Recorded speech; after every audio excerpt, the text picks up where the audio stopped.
In front of me is REALME C3i, and let me show you how to activate Google Backup on this device. So at first, let's open the list of all apps, then find and select the settings, and now scroll a bit lower.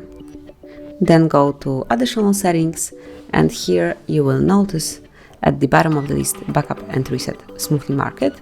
And if you want to activate Google Backup, just tap on the switcher unless it is active. So if it's this way, so no account is added, just tap on Backup My Data. Then, if you do not have any Google account connected with this device, just tap on Backup Accounts, and here you will be able to add it, just like this. Just click on Add Account, make sure that you are connected to Wi-Fi, and then you will be provided with info. So at first you need to provide email address or phone number, then the password, and that's it. Your Google Backup will be active and you will be able to use your device easily. Actually, the backup in your device easily. And that would be all. This is it. Thank you for watching. Please subscribe our channel and leave the thumbs up.